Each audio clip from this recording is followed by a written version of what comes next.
Muy buenas, compatriotas españoles e hispanistas del otro lado del Atlántico. Bueno, hay que asumir que hay una gran cantidad de españoles que odian a España, porque esto del independentismo, en realidad, como sabéis todos, es una consecuencia del trauma de ser español de la pérdida del imperio. Entonces, nos empezamos a sumar las cifras de Podemos y de Sumar, de votantes, y nos podemos poner casi el millón y medio y colocamos a los de Bildu, a los de las CUP, a los del BNG, a los de MES, a los de Compromís, a los de Esquerra Republicana de Cataluña. Ya tendríamos seguramente 4 millones. No lo he calculado, pero más o menos así, 4 o 5 millones. Sumadle a los de Junts de Puigdemont y a los del PNV, y pues, seguro que ya tenemos 7 millones de españoles que odian a España. Y bueno, la mejor manera de intentar despertar de esta gente es ver cómo alguien de ese ambiente ha despertado. Por eso, la aparición de este señor Chacón, no recuerdo el nombre, alguna vez lo ha dicho, creo que es Adrián, pero que me perdone si no me acuerdo porque no le veo presentarse, ¿vale? Pues para mí es un acontecimiento tan grande como lo fue en su día cuando apareció un tío blanco hetero que, bueno, ya os dije que iba a cambiar muchas conciencias, hay otros, siento no mencionar a todos, pero desde luego para mí el tío blanco hetero ha sido el que más ha hecho a la hora de desmontar el feminismo y despertar a gente de su generación, que no sé cuántos años tendrá, pero bueno, 35 por ahí, ¿no? Bueno, en este caso tenemos este que, bueno, yo creo que va a andar por los 30 años, que para mí es el mayor fenómeno de la Internet en español, o sea, en España, no sé, pasarán otras cosas en cada uno de los países hispanos, pero desde luego en 2024 este es el personaje junto a Rorró, la mujer que no se corta de cocinar para su novio, bueno, que ya habrá otro momento de hablar de ella. Como digo, es un auténtico fenómeno porque se expresa muy bien, tiene pasión, es gracioso, es elocuente, es una persona inteligente y es muy sincero a la hora de describir lo que pasa en esos ambientes ultraizquierdistas, en este caso de Galicia, pero se pueden hacer paralelismos fácilmente con el País Vasco, las Vascongadas y con Cataluña. Así que bueno, vamos a empezar para el que no lo hayáis visto con esta primera introducción que hace de sí mismo y bueno, pasamos a cómo despertó a que le habían engañado y a que él en realidad era un español reprimido. Vídeo, como veis en el título, es la hispanidad. Así, en mayúsculas. La hispanidad y cómo el descubrimiento de la hispanidad, porque para mí fue un absoluto descubrimiento, una cosa que yo no tenía ni idea de que existía algo así, pues terminó de arrancarme definitivamente de manos de la izquierda, y del nacionalismo y del comunismo y de todas esas cosas en los que hemos hablado en vídeos anteriores. Si no los habéis visto, estaría guay que los vieseis porque probablemente voy a hacer mención a cosas que no voy a reexplicar aquí. Pero de todas formas podréis ver este vídeo sin necesidad de ir a ver a los otros tres, como queráis. Vamos a seguir donde lo habíamos dejado en el vídeo anterior. Yo, como os conté, era un nacionalista, era un comunista, era una persona que, pues por influencia familiar y por influencia social de mis profesores, pues se puede decir que odiaba a España. Una persona muy fanática y que todo lo que tuviese que ver con los símbolos, por ejemplo, el himno de España, ya dijimos que en aquel momento me parecía espantoso, la bandera española, pero había cosas peores que la bandera española, y aquí las vamos a ir viendo poco a poco. Como siempre, antes de contaros mi proceso de desradicalización, os cuento cómo era yo de imbécil en aquella época, así que vamos a ilustrarlo con unas imágenes. Bien, esta es la bandera de Carlos V. Es la bandera de Carlos V con el aspa de Borgoña, con el águila bicéfala, una mirando hacia las posiciones occidentales y otra hacia las posiciones orientales, y todos los escudos heráldicos de los que no vamos a hablar aquí ahora. Vale, para mí esta bandera era una bandera neonazi. Una bandera de los neonazis españoles. ¿Por qué? Bueno, pues porque yo había visto alguna foto por ahí en la que salían unos cabezas rapadas, efectivamente, con esta bandera. Un águila. O sea, si sale un águila en una bandera, evidentemente tiene que ser un águila fascista. ¿Cómo va a significar otra cosa?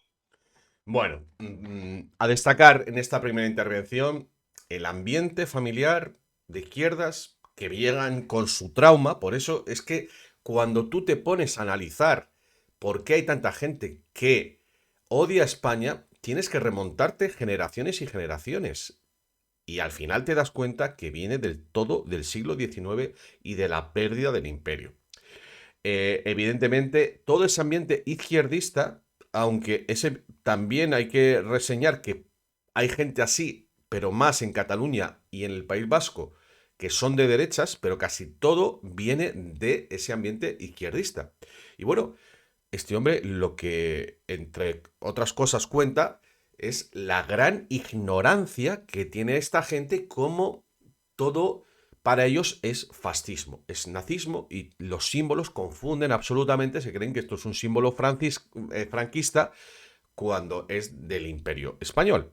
Y bueno, pues vamos a adelantar un poquito a otras cosas que dice que os pueden resonar también a los hispanoamericanos, porque evidentemente cuando resolvemos el trauma que tienen muchos españoles con España, también lo resolvemos con los hispanoamericanos. Entonces, bueno, pues a mí me entraban terribles ardores con esta historia. Yo ni siquiera sabía muy bien esta bandera porque la usaban los neonazis, como decía yo. Pues porque sí, yo qué sé. Y entonces, bueno, la odiaba, igual que odiaba tantas otras cosas.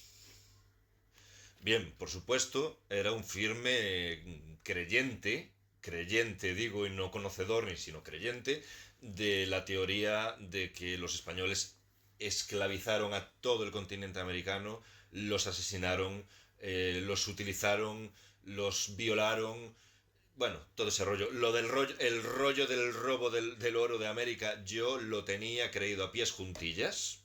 Hemos robado el oro, debemos pedir perdón. Yo era de los que el día 12 de octubre ponían en Facebook o en donde fuese: nada que celebrar, el día de la hispanidad. ¡Ay, por Dios, la hispanidad me quema! Así.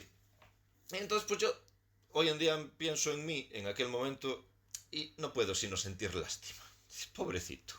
Mira qué cositas pensaba, porque no se me había ocurrido leer, porque yo esas cosas a las que odiaba no se me planteaba por qué las odio. Pero ya ni siquiera eso, porque eso ya ni contamos. Es la idea de qué es lo que estoy odiando. No tengo ni idea, pero no me interesa además. No quiero que me lo cuentes, no quiero saberlo. Solo quiero odiarlo. Os voy a contar una... Bueno, un detalle. No sabe ni por qué lo odia. Yo te voy a contestar. Lo odias porque te lo han inculcado tus padres, porque a su vez a tus padres se le han inculcado sus abuelos. De toda esta, bueno, de este trauma, insisto, que viene del siglo XIX y que confluye en este pensamiento progresista de gente idealista, porque fijaos en que está pensando, él, bueno, se pone de parte de las víctimas en Hispanoamérica. Esa mentira hace que personas de buen corazón como este hombre y muchos otros que militan en la izquierda, que se creen que están en el bando de los buenos porque les han inyectado la leyenda negra, en este caso de que el Imperio Español pues fue una barbaridad. Por supuesto, esto es aplicable a todos los izquierdistas de Hispanoamérica. Bueno, vamos a avanzar un poquito y vamos a ver cómo despierta este hombre. Y es de una manera bastante, por una parte curiosa y por otra aleccionadora de algo que no os voy a desvelar ahora, sino que lo va a decir él mismo. Yo lo interpretaré después de escucharle. Lo he conseguido. Venga, vamos ahí. Os contaba. Esa cosita que hizo ese agujerito, que horadó mi telón de acero de nacionalismo y cabeza hueca fanatizada, se llama el Ministerio del Tiempo.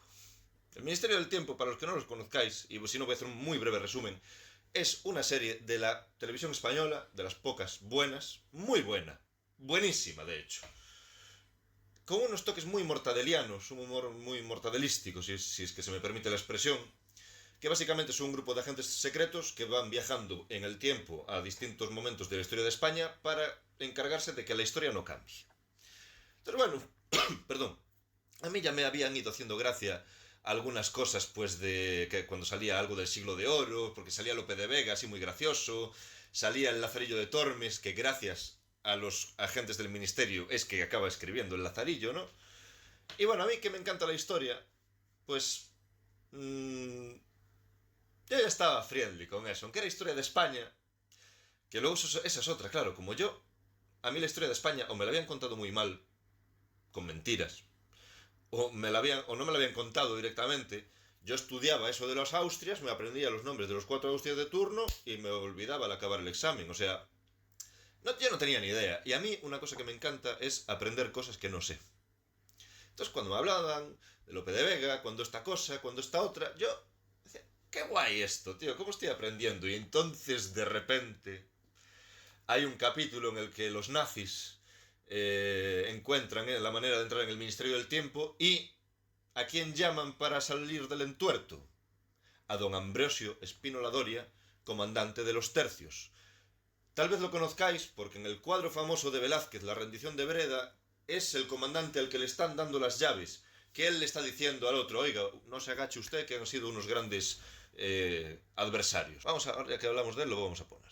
El de la izquierda es el real, el de la derecha es el actor que lo interpreta en el Ministerio del Tiempo, evidentemente. Bueno, pues gracias a la majestuosa interpretación de este hombre, a mí me entró curiosidad. Dije, coño, ¿cómo no conozco yo? Porque yo me quejaba mucho de, oye, ¿por qué no hay ningún héroe así? Pues como los norteamericanos que hablan de sus héroes nacionales, nosotros no tenemos. Sí tenemos, joder, lo que pasa es que no nos los cuentan. Me da curiosidad y entonces empiezo a leer. Empiezo a leer. Bueno, es que es una persona que se expresa tan bien, que se ha autoanalizado tan profundamente y es tan sincero que es como el manual del trauma de ser español y de la manera de despertar. Le falta la grandeza a este hombre que tiene unos buenos valores, que es una persona, pues es que si le veis hasta la cara, parece una persona pues del Imperio Español, un español de pro, un español, bizarro en el buen sentido, como él dice. Y cuando descubre esa grandeza, entonces dice, ah, esto sí que es España, no es lo que me han contado. Y fijaos que lo hace a través de una serie de televisión. Esto es que de verdad, es un casus ejemplar. Ha faltado durante toda la democracia una cultura orientada a la hispanidad, unas series, unos documentales, unas películas, solo se han hecho películas de la guerra civil prácticamente, insuflando odio entre los españoles y no la grandeza. Por eso todos los que han participado en esos gobiernos, en los ministerios de cultura, son cómplices de lo que está pasando en Vascongadas, en Cataluña y en Galicia, de todo este horror que estamos viviendo. Bueno, vamos a continuar con este proceso de despertar del amigo gallego, creo que se llama, insisto, Chacón, no tengo el nombre, lo siento mucho.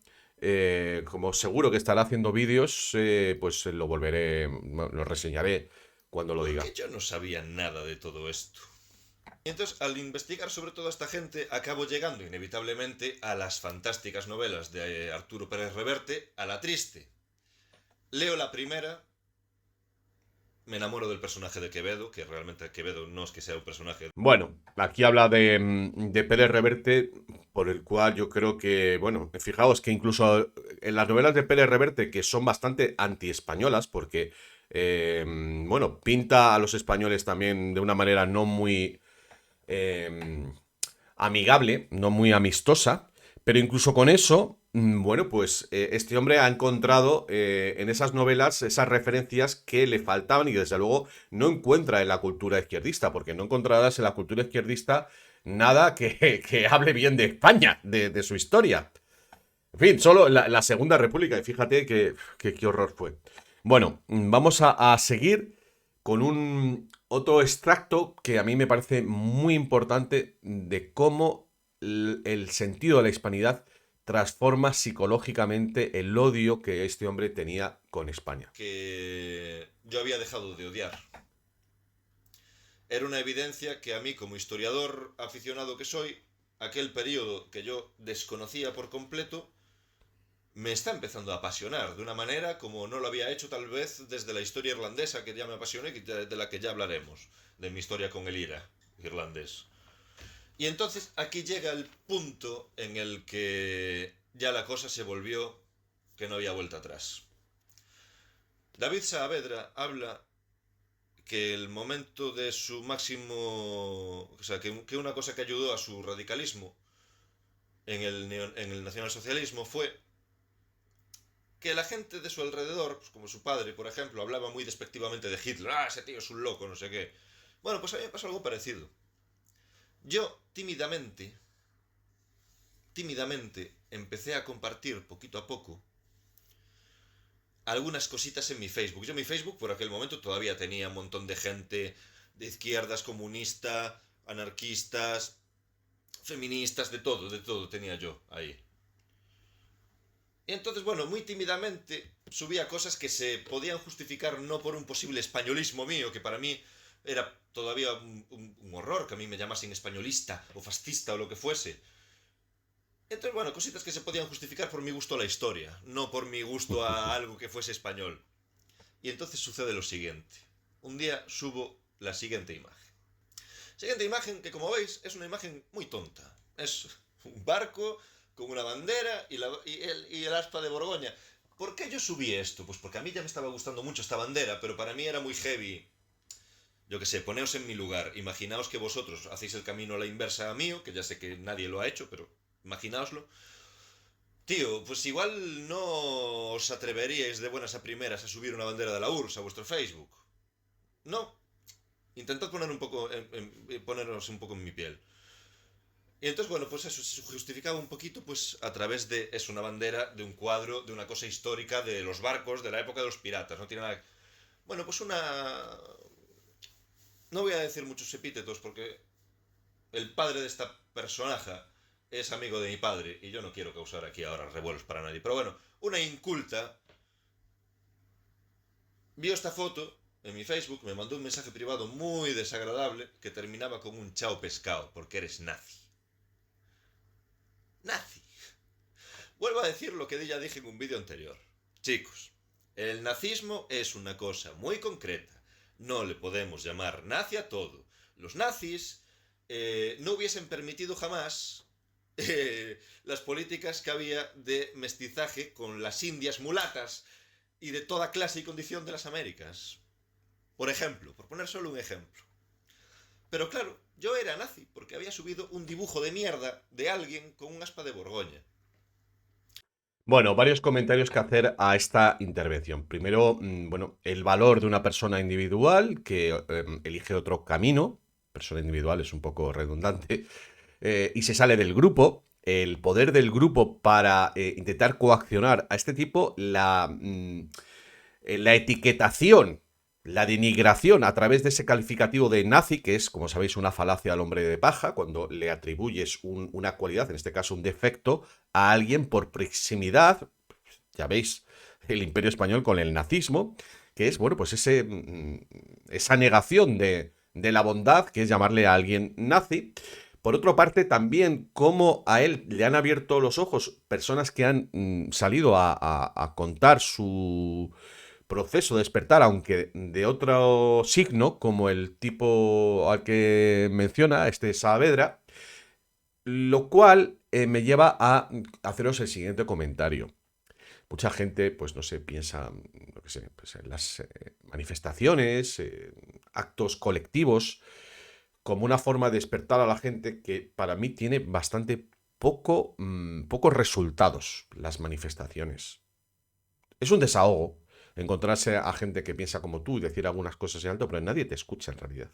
En cambio, a una persona que se abre un canal de YouTube y empieza a contar su experiencia desde su pasado, con su sinceridad de algo que ha vivido, le llega a mucha más gente.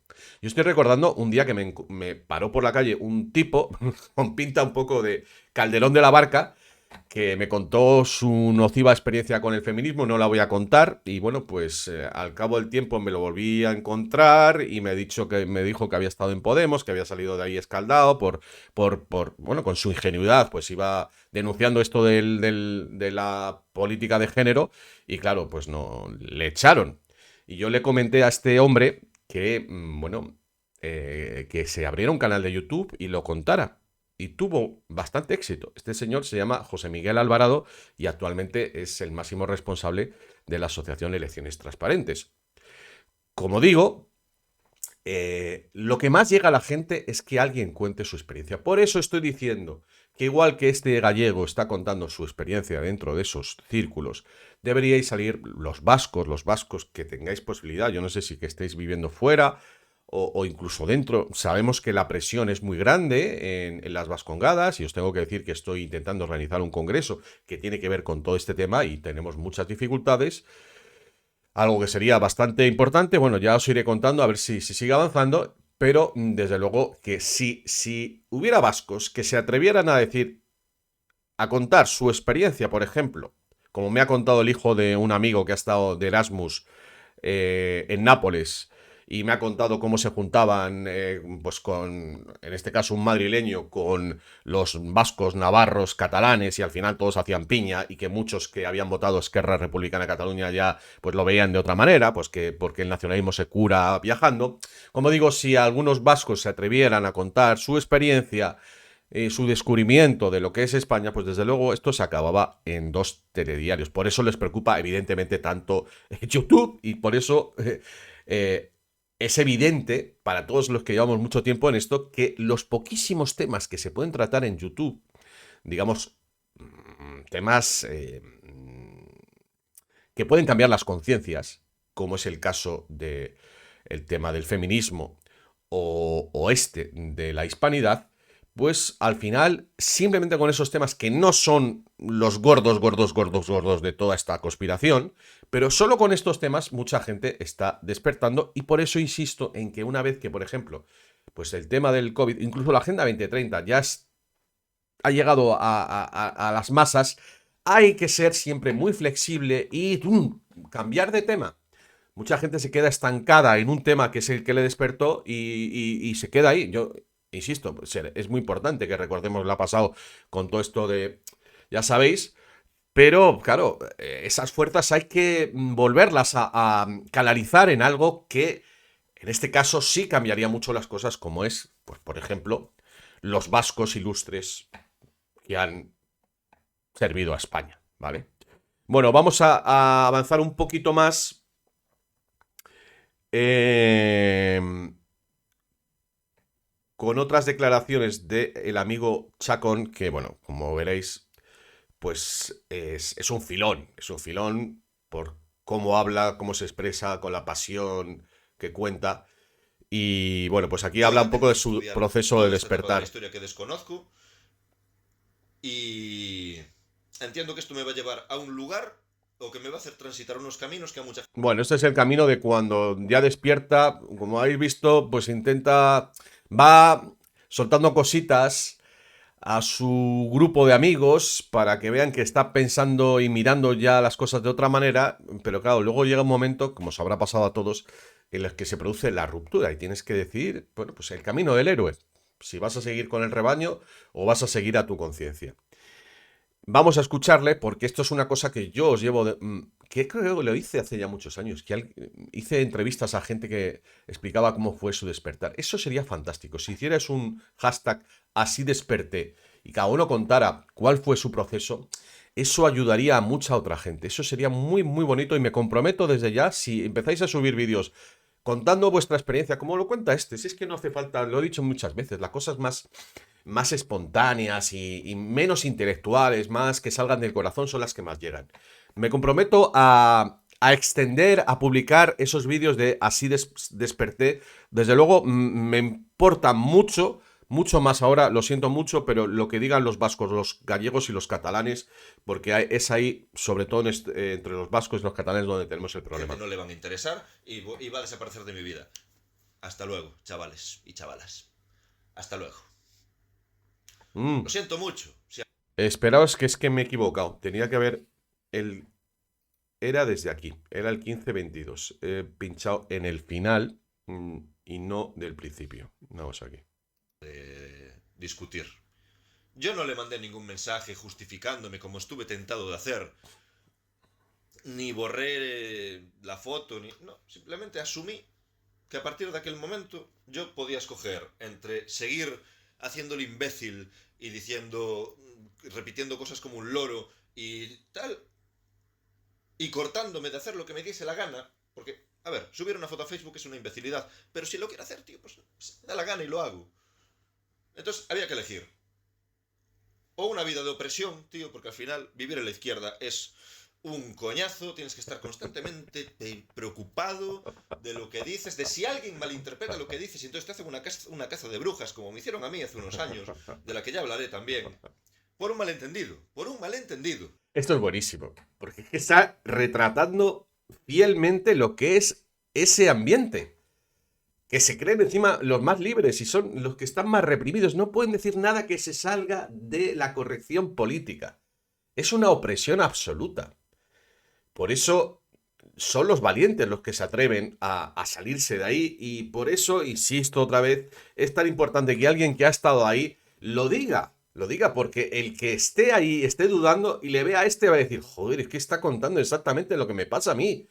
Y eso puede tirar del hilo o de la cuerda para que otras personas se liberen de esa opresión que es el pensamiento izquierdista y el nacionalista. Todo es así, todo es así, todo es una tensión. Entonces dije, por el culo, tío. Esta persona que yo acabo de perder de mi vida, la verdad es que no me importa. No me importa haberla perdido. Es que me da igual. Me da igual en el sentido de, ya está, esto ya es así. Yo ya me he dado cuenta de que yo ahora tengo que estudiar toda esta etapa de la historia que desconozco y entiendo que esto me va a llevar a un lugar o que me va a hacer transitar unos caminos que a mucha gente no le van a interesar y va a desaparecer de mi vida. Hasta luego, chavales y chavalas. Hasta luego. Bueno, ya para terminar el vídeo. Es que hay tantas cosas. Es que es todo un, como digo, un ejemplo a través del cual se puede entender el proceso de despertar. Primero, pues hay que... Es desde el individuo. Segundo, no puedes convencer a nadie. Este tipo no ha venido a convencerle a nadie. Simplemente ha visto algo que le ha despertado. Porque es que basta que tú le digas algo a alguien para que se cierre. Lo único que sí puede hacerle despertar, no lo único. Habrá casos y tal. Pues, por ejemplo, lo que ha pasado con el COVID, ¿no? Pero alguien con quien se identifica. Por eso yo creo que ya no tengo capacidad para despertar a la gente. ¿Por qué no? Porque tiene que ser gente que esté más próxima a la experiencia de este otro tipo de gente. Pero, insisto, aunque yo creo que va a llegar un momento en que va a despertar mucha gente al mismo tiempo y eso va a hacer más fácil, digamos, desde el punto de vista social y de las relaciones, el no quedarte aislado, que es básicamente lo que os pasa a la mayoría, que os veo y bueno, pues habéis perdido amigos, no os podéis comunicar con la familia, ese es el gran problema que tiene casi todo el mundo, por eso, bueno, pues yo he impulsado diferentes actividades para que la gente se reuniera, en fin. Lo que quiero decir es que al fin de cuentas hay una psicología humana que es la búsqueda de la verdad que está en el corazón de cada uno y que desde el punto de vista español, en el corazón de todo izquierdista o nacionalista hay un español dormido que está traumatizado por la leyenda negra y por la pérdida del imperio español. El trauma de ser español que conté ya en 2 conferencias de Vitoria, bueno, y un programa que hice hace unos meses y que desde luego esto encaja, pero 100% con lo que he venido diciendo. Se quita el trauma de ser español y ya se deja de ser de izquierdas, deja de ser nacionalista. Es así. Me encanta que haya aparecido este hombre porque, ya veis, hace 2 semanas simplemente estaba ahí en Vitoria haciendo este congreso con muy poquita gente, con muchísimos problemas de organización y ahora queremos hacer otro un poco más ambicioso y la verdad que si hay gente allí en Vascongadas con iniciativa, no lo vamos a hacer allí, ojo, no lo vamos a hacer allí, pero sí me vendría bien gente que seáis buenos organizadores para echarnos un cable. Y podría ser no. Será un acto, si se hace, será un acto que va a tener un impacto. Bueno, ya sabéis cómo hago yo las cosas, ¿no? No pierdo el tiempo en hacer medianías. O vamos directos o no lo hago. Así pues, hay que seguir a este hombre. Hay que seguir a este hombre porque es que, en fin, debería escribir un libro. Así pues, nada, muchísimas gracias por la atención y que continuéis pasando un buen verano. Y bueno, mucha atención evidentemente a los Juegos Olímpicos, la cantidad de cosas que puedan pasar. Ahí el otro día estaba hablando con no sé quién, sí, bueno, ayer mismo en Distrito TV, Y desde luego yo soy de los que piensan que puede ocurrir un atentado. Bueno, ya habéis visto la ceremonia satánica, que tampoco, bueno, sí sorprende, incluso para los que ya hemos visto 80 ceremonias de este tipo, pero desde luego son los Juegos Olímpicos más politizados de la historia. Y por tanto van a seguir pasando cosas. Así que bueno, no me enrollo más. Hasta luego.